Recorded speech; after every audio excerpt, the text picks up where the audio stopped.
Hospital को दिखाते हुए मूवी स्टार्ट होती है, जहाँ पर एक फादर आते हैं जिनका नाम सेंगू होता है। हॉस्पिटल में फादर की ड्यूटी ये होती है कि उन्होंने हर उस पेशेंट को चेक करना होता है जिसकी हालत सीरियस हो। हमें एक पेशेंट दिखाया जाता है जिसकी हालत काफी खराब होती है और वो फादर और नर्स को अपनी लाइफ की स्टोरी बता रहा होता है। वो पेशेंट फादर से रिक्वेस्ट करते हुए कहता है कि काइंडली आप मुझे फ्लूट बजाकर तो सुना दें, लेकिन जब तक फादर फ्लूट लेकर वापिस आते हैं वो पेशेंट दर्द की वजह से अपना दम तोड़ देता है और मारा जाता है। इसके बाद फादर एक चार्टर हाउस में जाते हैं जहाँ एक खतरनाक किस्म की वायरस के ट्रीटमेंट के लिए टेस्ट कंडक्ट किए जाते हैं और फादर के यहाँ आने का मकसद ये था क्योंकि फादर सेंगू भी इन एक्सपेरिमेंट्स का पार्ट बनना चाहते थे, क्योंकि फादर दिल के अच्छे थे और लोगों के साथ सिंपैथी करते थे और इसीलिए उन्हें डिजर्विंग लोगों की हेल्प करना अच्छा लगता था। वहाँ का सीनियर फादर को वार्न करते हुए कहता है कि इस एक्सपेरिमेंट के दौरान आपकी जान भी जा सकती है, लेकिन अपनी जान की परवाह किए बगैर फादर इस बात पर एग्री हो जाते हैं। इस एक्सपेरिमेंट में फादर के अंदर वो ही खतरनाक किस्म का वायरस इंजेक्ट किया जाता है और इस वायरस के ट्रीटमेंट के लिए फादर के अंदर रिकवर पेशेंट का ब्लड ट्रांसफर किया जाता है, लेकिन बदकिस्मती से ये एक्सपेरिमेंट फेल हो जाता है और 1 मंथ के लिए फादर को वहीं यानी चार्टर हाउस में रखा जाता है। और कुछ दिन गुजर जाने के बाद फादर की बॉडी पर उस वायरस के सिम्टम्स यानी ब्लिस्टर्स आने लगते हैं और जिस फ्लूट को वो बजाते थे वो फिर से उस फ्लूट को बजाते हैं और अचानक उनके मुंह से खून आने लगता है, जिसकी वजह से वो फ्लूट टूट जाता है। फिर सारे डॉक्टर्स फादर के अंदर ब्लड ट्रांसफर करते हैं। ब्लड ट्रांसफर होने के फौरन बाद एक ऐसी फास्ट रिकवरी होती है कि जिसमें फादर ठीक हो जाते हैं और अजीब बात तो ये थी कि वो 100 लोगों में से एक थे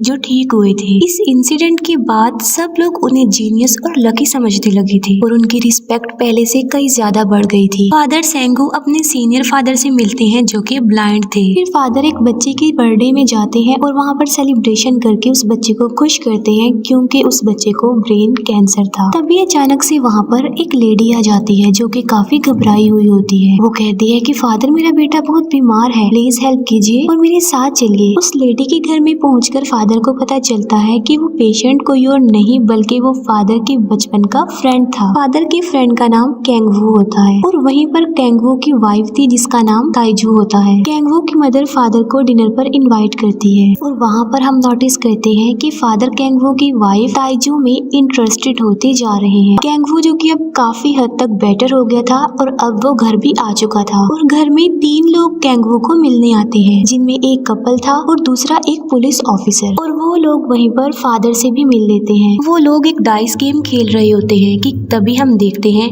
कि कैंगवू अपनी वाइफ ताइजू के साथ सबके सामने मिसबिहेव करता है, जिससे ताइजू काफी हर्ट होती है। फिर हम देखते हैं कि फादर घर पर आ गए हैं लेकिन उन्हें अजीब सी फीलिंग्स आ रही थी और यहाँ पर हमें ये देखने को मिलता है कि फादर के ब्लड सेल्स कन्वर्ट हो रहे हैं। फादर बेहोश हो जाते हैं और अगली सुबह वो एक वैम्पायर बन के जागते हैं। अब यहाँ पर सवाल ये उठता है कि फादर वैम्पायर कैसे बन गए। असल में उस फेल एक्सपेरिमेंट ने फादर के ऊपर काफी बुरा असर डाला और वायरस के क्योर के लिए जो ब्लड फादर के अंदर ट्रांसफर किया गया था उसने फादर के ऊपर बहुत ही बुरा असर डाला और उसका बैड रिजल्ट ये निकला कि फादर वैम्पायर बन गए। फिर फादर एक पेशेंट को चेक करने जाते हैं और उस लड़की का बहता खून देखकर फादर के अंदर का वैम्पायर एक्टिव हो जाता है। पहले तो वो खुद को कंट्रोल कर रहे थे लेकिन बाद में वो खुद पर कंट्रोल नहीं पा रहे थे और अपनी नीड को पूरा करने के लिए वो काफी बेचैन हो गए थे। और यहाँ पर ये बात रिवील होती है कि उस वायरस के सिम्टम्स यानी वो ब्लिस्टर्स फादर के फेस पर से तभी जाएंगे जब वो खून पिएंगे, यानी अगर फादर को ब्लड ना मिला तो वो ब्लिस्टर्स फिर से आ जाएंगे। अब क्योंकि फादर वैम्पायर थे तो उनके पास अब पहले से कई ज्यादा पावर थी। वो बिल्डिंग से जंप भी कर लेते थे लेकिन उन्हें फिर भी कुछ भी नहीं होता था। ताइजू को नींद में चलने की आदत होती है और वो चलते चलते उस स्ट्रीट में आ जाती है जहाँ पर फादर थे। फिर हम देखते हैं कि फादर अपने खून की प्यास बुझाने के लिए ब्लड को स्टोर करने लगते हैं ताकि उनके ऊपर मर्डर का इल्जाम ना आए। फादर कैंगवू के घर जाते हैं और वहाँ पर ताइजू और फादर को एक दूसरे से प्यार हो जाता है। ताइजू अपनी मदर इन लॉ से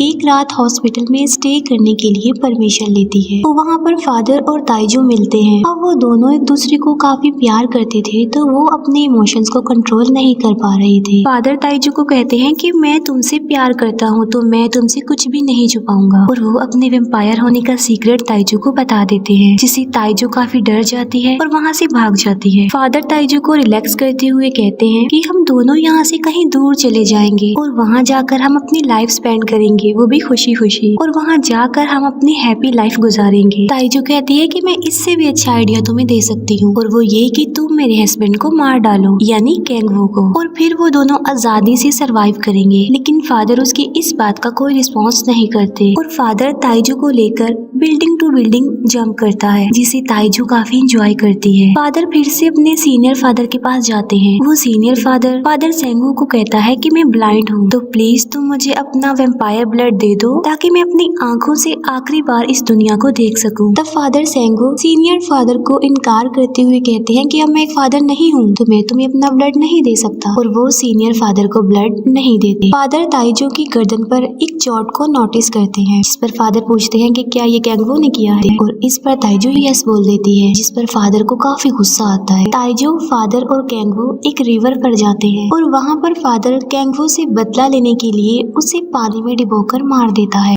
जिससे ताइजू इंजर्ड हो जाती है। फादर ताइजू को भी पानी में फेंक देता है और खुद वहाँ से भाग जाता है, और वो ऐसा इसलिए करता है ताकि पुलिस को ये लगे कि ये एक एक्सीडेंट है, ना कि एक मर्डर। फिर फादर सेंगू चार्टर हाउस आते हैं और वहाँ पर फिर से उन्हें अपने सीनियर फादर मिलते हैं, और वहाँ पर सीनियर फादर फिर से फादर से रिक्वेस्ट करते हैं कि प्लीज तुम मुझे अपना वेम्पायर ब्लड दे दो ना, ताकि मैं भी इस दुनिया को देख लूं। तब फादर सेंगू सीनियर फादर को कहते हैं कि मैं आपको अपना वेम्पायर ब्लड तो दे देता हूँ, लेकिन उसके बदले में आपको मेरे लिए प्रे करनी होगी। और वो सीनियर फादर ऐसा ही करते हैं और फादर सेंगू के लिए प्रे करते हैं। लेकिन तभी फादर सेंगू की बॉडी पर उस वायरस के सिम्टम्स यानी ब्लिस्टर्स आने लगते हैं और उनका वेम्पायर फिर से जाग जाता है, और अपनी इस नीड को पूरी करने के लिए वो फादर को ही मार डालते हैं। कैंगवू की डेथ को लेकर पुलिस इन्वेस्टिगेशन चल रही होती है, और कैंगवू की मदर अपने बेटे के दुख में पैरालाइज्ड हो गई थी। कैंगवू की मदर का शक फादर पर ही था कि उसी ने ही उनके बेटे को मारा है। ताइजू और फादर साथ होते हैं, तब वहाँ पर कैंगवू की सॉल आकर उन्हें डराती है। शराब के नशे में ताइजू के मुंह से गलती से ये निकल जाता है कि आज तक उसके हस्बैंड यानी कैंगवू ने उस पर कभी भी हाथ नहीं उठाया, बल्कि उसने झूठ बोला था कि उसके हस्बैंड का सलूक उसके साथ अच्छा नहीं है। इस बात पर फादर को काफी दुख होता है, क्योंकि उन्होंने एक बेकसूर इंसान को मार डाला था, और इस वजह से फादर ताइजू पर गुस्सा करते हैं। ताइजू को काफी एम्बेरसमेंट होती है और वो फादर को कहती है कि तुम मुझे मार डालो, और फादर ऐसा ही करते हैं। वो उसका गला घोटकर उसे जान से मार डालते हैं और बाद में ताइजू की बॉडी से खून पीते हैं। फादर खुद को काफी अकेला महसूस कर रहे थे, और तब वो डिसाइड करते हैं कि वो ताइजू को भी एक वेम्पायर बना देंगे, और ये सोचकर वो ताइजू को अपना वेम्पायर ब्लड पिलाने लगते हैं। तब ताइजू अपनी आंखें खोलती है और अब वो एक वेम्पायर होती है। कैंगवू की मदर सामने से ये सब कुछ देख रही होती है। ताइजू जो कि एक खतरनाक किस्म की वेम्पायर बनी थी, तो वो सबको मारने लगती है और लोगों का खून पीकर वो काफी इंजॉय भी करती है। ये बात फादर को पसंद नहीं आती कि ताइजू सबको मार रही है, क्योंकि वो लोगों को तभी मारते थे